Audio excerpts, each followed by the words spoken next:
All right, let's dive into one of Edgar Allan Poe's most chilling stories, The Masque of the Red Death. It's all about a prince who thinks you can use his money and his power to literally build a wall against a deadly plague. So we're going to break down this incredible dark allegory and ask the big question, can you really just lock the door on reality and expect it to stay out? And bam, Poe just throws you right into it. From the very first sentence, you know exactly what the villain of this story is. It's not a person. It's a disease, the Red Death. And Poe makes it sound absolutely terrifying. It's fast, it's horrifying, and it's completely destroyed the country. So this is the big idea from our main character, Prince Prospero. While his entire kingdom is falling apart, he comes up with a plan. Throw the world's most exclusive, most secure party. He genuinely believes that if the walls are high enough and the entertainment is good enough, he can build a fortress not just against the disease, but against death itself. Okay, first up, the inescapable plague. Let's get a better look at exactly what this horror is that the prince is so desperate to run away from.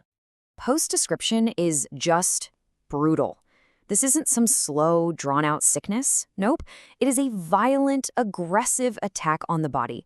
These scarlet stains are the mark of death, and once you have them, you're goner. And the whole thing, from the first symptom to the very end, takes only 30 minutes. That's the terrifying reality everyone is facing. So how does the prince react to this nightmare scenario? By building a whole new world based on complete and total denial. I mean, look at this contrast. It's like two different planets. Outside, you've got nothing but death and misery. But inside, Prince Prospero has handpicked 1,000 of his friends to live in a bubble of nonstop pleasure. You have to understand, he's not just trying to build a wall against a plague, he's trying to wall off the entire human condition. And get this, the gates aren't just locked, they are welded shut. Think about that. This is a statement. It's an act of absolute permanent security. The huge, glaring irony, of course, is that in trying to seal death out, they've actually just sealed themselves in. So 5 or 6 months go by, and while the plague is worse than ever out in the real world, the prince decides, you know what we need? A party. A massive, over-the-top masquerade ball.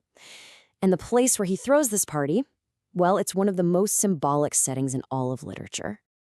So the party isn't just in one big hall. It's in this winding suite of 7 different rooms. And their layout is so important. They run from east to west, just like the path of the sun during the day. It's a perfect metaphor for the journey of life, from sunrise to sunset.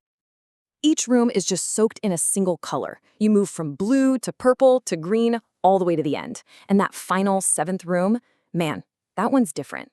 It's draped in black velvet. But the windows, they aren't black. They're stained a deep blood red. It creates this awful, ghastly light.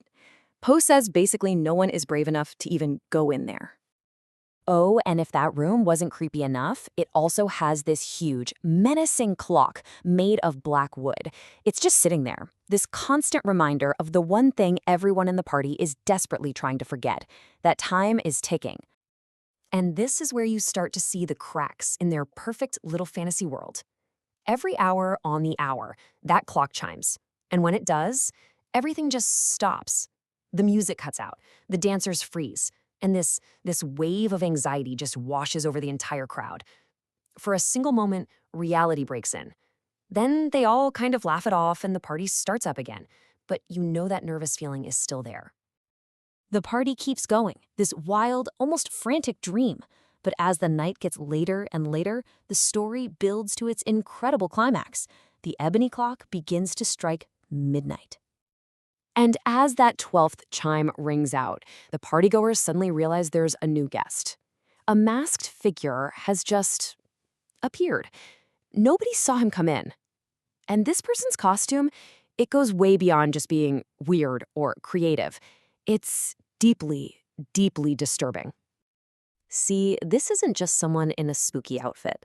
This person has shown up dressed as their single greatest fear. He's not just costumed as a corpse. He's costumed as a victim of the Red Death itself, complete with bloodstains.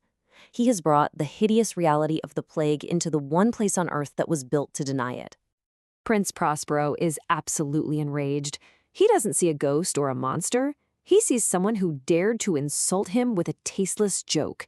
And in his incredible arrogance, he screams for his guards to grab the guest so they can hang him in the morning.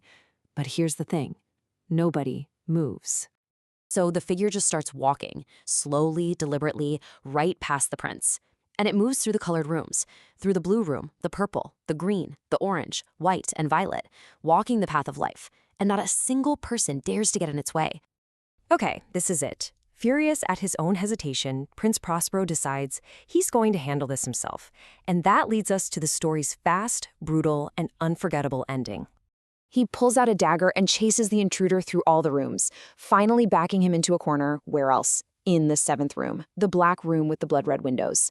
And he lunges at the figure, ready to kill him. And just like that, it's over. A single, sharp cry, and the prince just drops dead before he could even strike a blow. The one man who thought he could conquer death is the very first one to fall, in the very room that was designed to symbolize it. So now the party guests, they finally get a surge of courage. They all rush into the black room, they grab the figure who hasn't moved an inch, and they violently rip off the mask and the robes, desperate to see who or what is underneath. So, what do they find?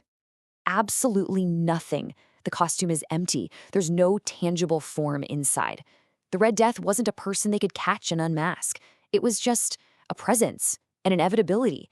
It had walked in because it was its time to do so. And once that truth hits them, the entire illusion just shatters. One by one, they all fall dead. And as the very last one dies, the giant ebony clock, the thing that marked their stolen time, it stops ticking too. The party is over. That final line from Poe is just so final.